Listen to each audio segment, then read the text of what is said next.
আসসালামু আলাইকুম। নতুন একটা ভিডিওতে সবাইকে স্বাগতম। আজকে কথা বলবো সিন্ধুবিতায়। সিন্ধুবিতায় কি? সিন্ধুবিতায় উপমহাদেশে একটি যুগান্তকারী পদক্ষেপ। অত্যাচারী এবং নিষ্ঠুর এবং স্বৈরাচারী শাসক ছিলেন রাজা জাহির। তিনি তারা প্রজাদের উপর নিয়মিত অত্যাচার এবং আশেপাশে যদি কোনো জাহাজ মালবাহী জাহাজ আছে তাদের সেনাবাহিনী অর্থাৎ রক্ষী বাহিনী সেগুলো লুটপাট এবং ধর্ষণ রেপের মাধ্যমে বিভিন্ন কার্য পরিচালনা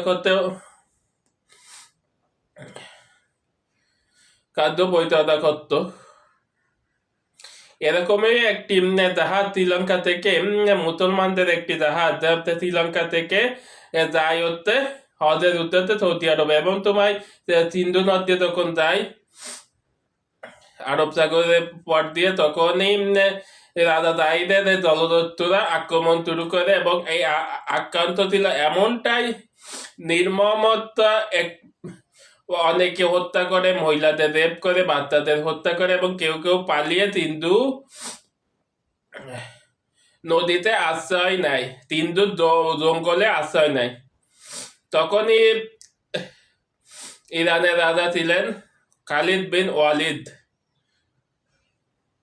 না হাজ্জাজ ছিলেন ইরানের রাজা, এবং খালিদ বিন ওয়ালিদ ছিলেন খলিফা। হাজ্জাজের নিকট এই সিন্ধুর এই হৃদয় বিতর্ক এক মহিলার লেখা এক চিঠি চলে যায় হাজ্জাজ বিন ইউসুফের কাছে। হাজ্জাজ বিন ইউসুফ এই চিঠি খলিফা ওয়ালিদের নিকট পাঠান, এবং তিনি তখন তাদের যুদ্ধের প্রস্তুতি ছিল রাশিয়া এলাকায়, কিন্তু পরবর্তীতে তারা এই চিঠি সেনাবাহিনীতে এবং সবার মাঝে উন্মুক্ত করে দেন। যে সমস্ত যুদ্ধের সেনারা ছিল, তরুণ সেনারা, তারা এই চিঠি মর্মত্ব শুনে যুদ্ধে ঝাঁপিয়ে পড়ে, এবং মহিলারা তাদের সর্বত্র সোনা গয়না দেন এই যুদ্ধের ভরণ পোষণের জন্য। অন্যদিকে এই জন্য সেনাবাহিনীর হিসেবে প্রধান মাত্র 17 বছর বয়সী একজন তরুণ মোহাম্মদ বিন কাসিমকে এর দায়িত্ব দেওয়া হয়। প্রায় 12-14 হাজারের মতন সৈন্য নিয়ে সিন্ধু সীমান্তে প্রথমে যুদ্ধ করে, সেখানে কিছু সৈন্য রেখে 5,000 সৈন্য নিয়ে মোহাম্মদ বিন কাসিম জাহিরের দুর্গের নিকট ছুটতে থাকে। এমন সময় তার সাথে যুক্ত হয় কিছু বৌদ্ধ, মারাঠা এবং কিছু হিন্দু সৈন্য। কারণ রাজা জাহিদ অত্যাচার তখন প্রজাদের উপর করত, এটা তো প্রথমে বলাই আছে।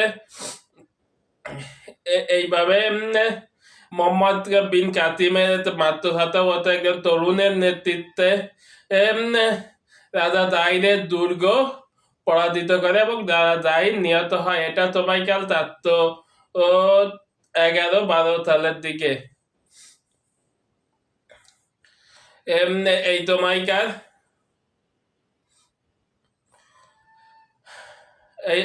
এবং রাজা জাহিদের স্ত্রী এবং দাসীরা এবং পুত্রদের নিয়ে আগুনে ঝাঁপ দেয়। তার মাধ্যমে সিন্ধু বিজয়ের ফলে উপমহাদেশের নতুন এক যুগান্ত কার্যকারী সূচনা হয়, এবং এই অঞ্চলের মানুষ নতুন করে বাড়তে থেকে স্বৈরাচারী জাহিদ থেকেই তারা বাক স্বাধীনতা এবং সমস্ত স্বৈরাচারী নিপাক দিয়ে তাদের গণতন্ত্র এবং তাদের মূল মন্ত্র এবং তাদের শিক্ষা, সংস্কৃতি এবং ঐতিহ্যগতভাবে তারা একটি নতুন দিগন্তের দিকে ছুটে যায়, যার কারণে সিন্ধু বিজয় উপমহাদেশের একটি গুরুত্বপূর্ণ অধ্যায় হিসেবে ধরা হয়। সবাইকে এ পর্যন্ত ধন্যবাদ। পরবর্তী ভিডিওতে দেখার আমন্ত্রণ রইল। ধন্যবাদ সকলকে। ধন্যবাদ। আল্লাহ হাফেজ।